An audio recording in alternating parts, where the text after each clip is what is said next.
You're watching 40 Entrepreneur Drive. Hello, and welcome to 40 Entrepreneur Drive. My name is Kenya. How are you doing? I hope you're doing well. This is going to be a story time. The last couple of days, I've been thinking about some stuff that has happened to me as far as my previous YouTube channel and just little quirky things that have happened with my businesses. This one and the previous ones that I've had that didn't work out. So I said, you know what? Maybe I should do some story times. And here I am. I'm going to do a story time. This particular story time is about a time, about this time last year, about a year ago, that I got cussed out. And I really didn't deserve it. And my feelings were hurt so bad. And I was in shock. And I didn't know what happened and why it happened and what to do. So let's put things into context. The year was 2018.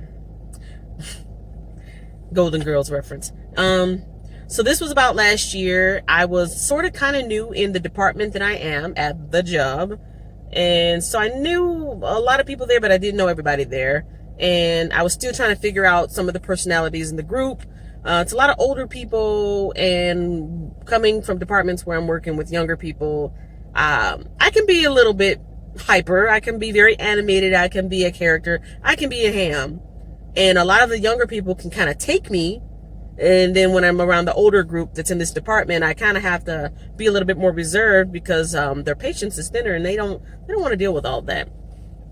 So anyways, I had a previous channel. You're not going to be able to find it if you look it up now because I deleted the entire channel. But I had a channel called Cats, Dogs, Harmony.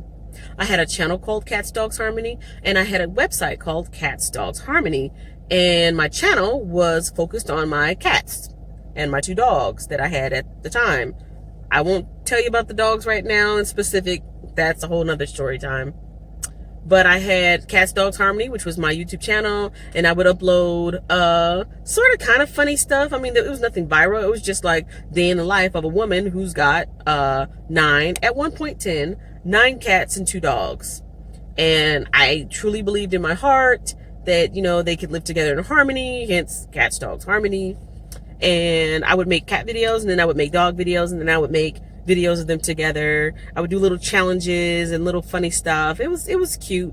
But for reasons I don't want to talk about right now, I did shut it down and I did delete the channel. So anyways, that was the YouTube side of it. The website side of it, this is when I first started getting interested in business and entrepreneurship. But I didn't know what I could sell. I didn't have anything in mind that I wanted to sell, but I was familiar with affiliate marketing. So affiliate marketing is where you are basically taking a commission, a very small commission, off of your efforts to sell somebody else's product. And there are plenty of other websites out there where you can sign up and you see who's selling what and what percentage they will give you, or and it's either based off of the product itself or how many clicks you get, or I can't remember the exacts, but these were all pet related things. So my Cats, Dogs, Harmony website, I made it off of GoDaddy.com. I created it myself. I was very proud of myself for getting that website up and running. I put up my stock photos. I connected with different affiliate programs that were either directly pet related or something about pets. So for example, like people that sell the covers so that you don't get cat or pet fur on your covers. People that sell the little pet gates so that if you have dogs that like to try to travel from the back to the front, little gates like that. And of course toys and flea drops, things like that. So it was all kind of stuff on my website. I did not do well with that site, so I shut the site down and I shut the YouTube channel down. And I also had a blog associated with the website, so I would put stuff up, either experiences that I was having with my pets, or kind of like a how-to stuff, or did you know kind of stuff, trivia, and also a little bit of a pet calendar. I would put stuff up on there. I was really excited about it. It was something that I was truly passionate about because I really love my cats. I did grow to love the dogs, but I'm an animal person, and so I was very passionate about it, and I loved to talk about it. I love to talk about my cats to the point of getting on people's nerves. Fast forward. So in the workplace, I was so excited about my channel. I was so excited about my website that I was talking about it all the time. Unlike what I'm doing now, where mum's the word. My lips are zipped. I rarely share anything about what I'm doing. And if I do share it out, it's I'm very vague and just, I don't go into details. But at that time, my icebreaker phrase or question when I would meet anyone new or people that I knew, I would say, hey, are you a cat person or a dog person? And I would start the conversation off that way. And depending on if they were a cat person or a dog person or an animal person, or I don't do animals at all, we would have a conversation and I would get to learn about that person. And part of it was for my business, and part of it was just really fun conversation. And I would do this at work, and I would do this out and about in public, and it was fun for me. I really enjoyed that. And for me being a person with social anxiety, it comes and goes. Lately, I've been okay, but when it's on me, it's really weird. It's like a switch just flips on, and all of a sudden I'm afraid of people, and I can't talk to people, and I don't want to go out, and I'm very awkward, and it's really weird. But at this point in time, that icebreaker really helped me out and helped me connect with people and find something in common with people. And most people really enjoyed this conversation. I had about one or two coworkers that even to this day, they're always asking me, hey, how are those kitties of yours? Have you got any new animals? Or they'll even call them by name or say, hey, I love that, the episode that you put out. A couple people actually watched my YouTube channel. But for the few people that really were not animal people, they shut the conversation down pretty quickly, and I respected that, and I just kind of let it go. And for the people who really didn't like cats or really didn't like dogs and really had no qualms about telling me that to my face, even to the point of making sometimes hurtful comments, I strayed away from kind of talking to them at all, because sometimes I feel like they went out of their way to hurt my feelings. But that's their right to feel the way they want to feel and speak how they want to speak. So anyways, I had just about tapped out my my leads, so to speak. I had just about tapped out on all the people that I could possibly ask in my department. And so it was a done deal. The people that I could talk to, I would talk to them about it. And like I said, the people who didn't care for animals or pets or cats or dogs, I didn't talk to them about it. So I pretty much had that set in my mind, who to talk to and who not to talk to. On the other side of me starting my business venture, I was asking a lot of people about business. Hey, do you know about business? Do you know about business? Hey, do you have your own business? Do you know anybody that has a business? Could you give me some tips? Could you arrange for me to meet with this person? I was always either talking about the pets or talking about business. I like talking about pets, but I knew the importance of talking about business in general. And there was a gentleman in my group that was a chef, or is a chef, does catering, and I found that very interesting. He was one of the first people I knew at the job that had his own business, and so we did catering. And one particular time we were put on a job assignment together, which is kind of rare because the way the warehouse / factory is set up, we're not really spread out, but we're kind of doing our own thing, and you don't really work together with a person on the side project. But we happened to be working together in this one area, isolated from everybody else, for a full 8 hours.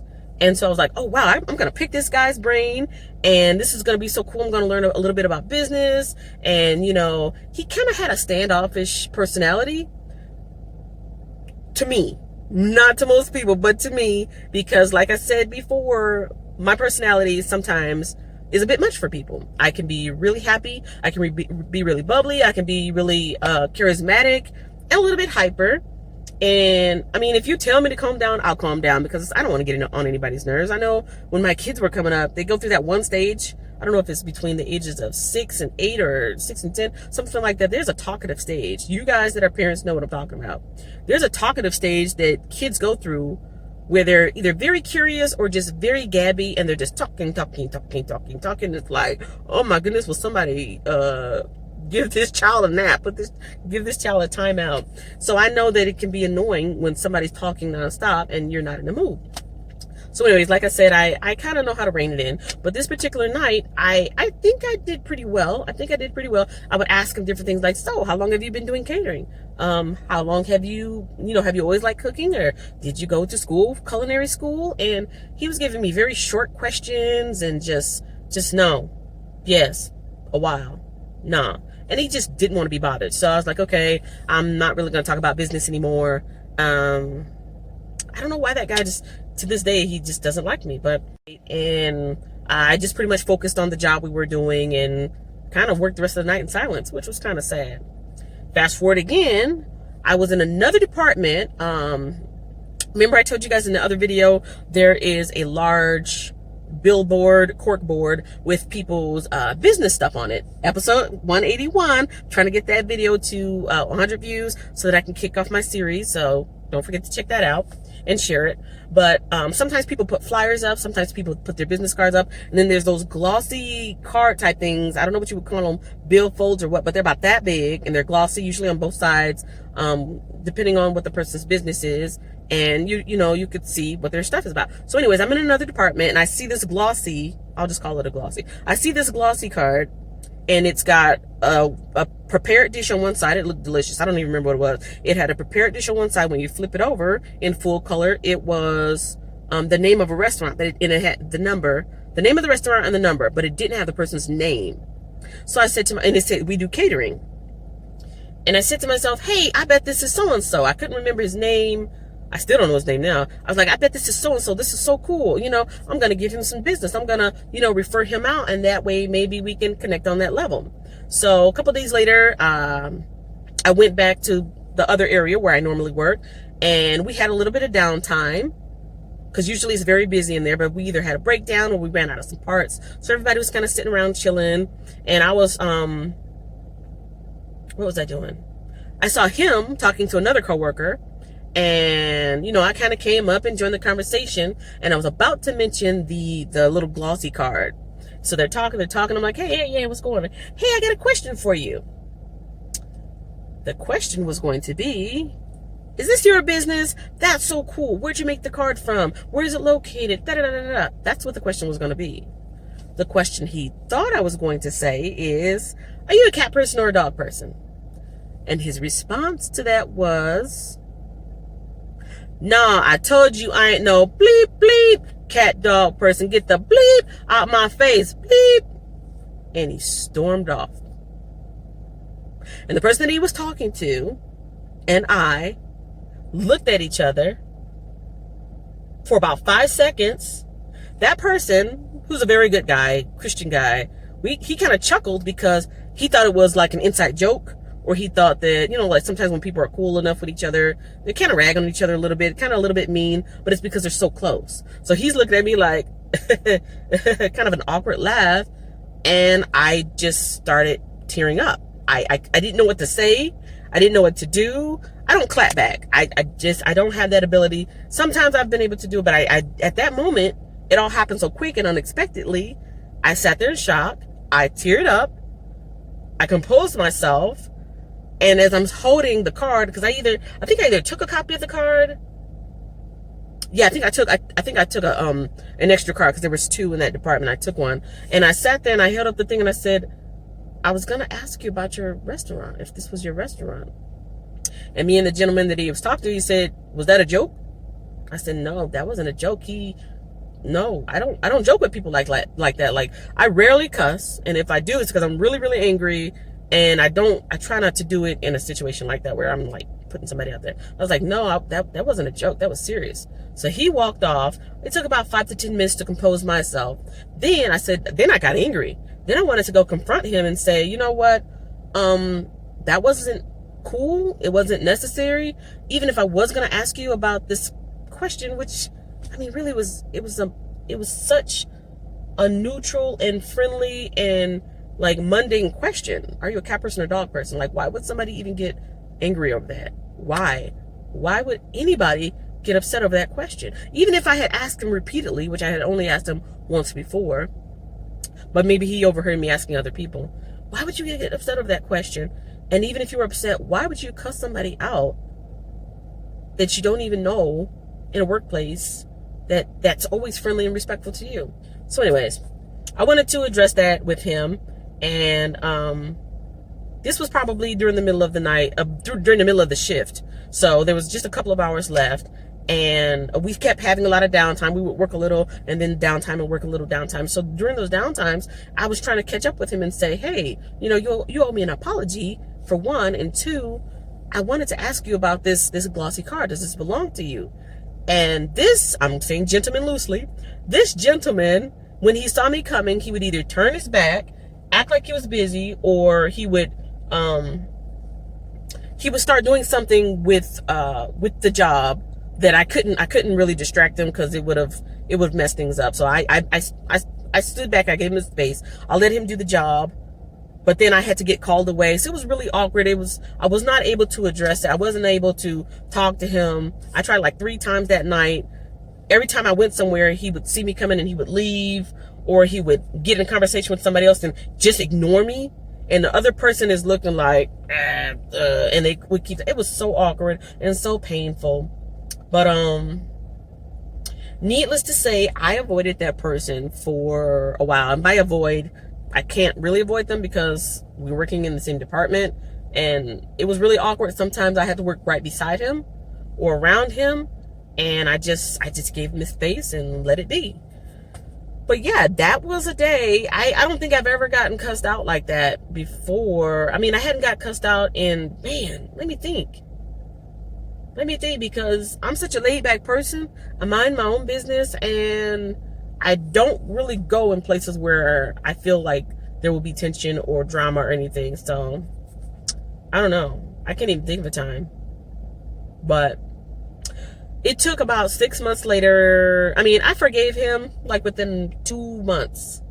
Within a month or two, I finally made peace, with my maker, made peace with my higher power, with my relationship with God. And after making peace, I didn't go to him and, tell him I forgave him, because it wouldn't have worked out. I mean, I'm not going to chase you around for this, but it wouldn't work. But I made peace. I forgave him. And then slowly but surely, I actually started to acknowledge him and speak to him. Just hi, hi from a distance. And he would give me the head nod. Sometimes he would ignore me, or if he even saw me, it was weird. Like, I could tell from my peripheral, if I could tell that from his peripheral, if he saw that I was around, he would turn his body so he didn't have to interact with me. But a couple of times he couldn't, like, he's walking this way, I'm walking that way. Yeah, sometimes he would avert his eyes, but I would still be like, hey, good morning. Hi, what's going on? Hey, good morning. And I just pretended like it never happened. And so like a year and a half now, how long have I been in the department? Like 2.5 years? Oh, maybe 3 years now. But yeah, almost 2 years later, he still doesn't speak to me, but at least he acknowledges me. And if I say good morning, he'll say good morning, and he keeps it moving. And that's what you got to do sometimes, right? You're not going to be everybody's cup of tea. And sometimes you get bad vibes from people. I mean, what am I trying to say? Sometimes you're not a person's cup of tea, and they're like indifferent towards you. Sometimes you're not a person's cup of tea, and they'll let you know, kind of on the slide. Sometimes they will let you know overtly, and you can respond any way you wish. But that's the way I responded, and I'm proud of myself. 40 years old. Well, at the time, I don't know if I was 39 or 40. But we'll call it 39. Yeah, 39, because I still had the cats talking on me. 39 years old and still crying when somebody said something mean to me. I'm a sensitive person. I used to apologize all the time. I don't apologize anymore. I'm a sensitive person, and I'm a human being. So when something happens like that, and my feelings are hurt, it's hard for me to hide it. I wear my heart on my shoulders. I hope you enjoyed this story time. That is something that happened with my previous business that has influenced how I talk about, or how often I talk about, my current business and my previous channel versus my new channel. I don't share it out. That wasn't the only person that gave me bad vibes and bad input about what I was trying to do with YouTube and with business. So you live, you learn. You live, you learn, and you forgive, and you move forward. I hope you guys get an opportunity to live and okay, I'm getting awkward and tongue-tied now. So, yeah. Thanks so much for watching. I appreciate your continued support. Don't forget to check out episode 181, Taking On My Coworkers. Not like this guy, but just taking them on and picking their brains, the people who want their brains picked about their businesses and their adventures with entrepreneurship. I'm so excited about it. I hope you guys support me in that and helping me bring that out by sharing that video out so I can get at least 100 or more views on it. And that's that. My throat is getting dry. My lips are getting dry. As my daughter's father used to say, mucho blah, blah, blah. Agua, agua. I need water. See you guys later. Sharing this video will allow you to discuss the topic with others. Subscribing will bring more videos your way. Smashing that like button will make you feel good inside. Trust me.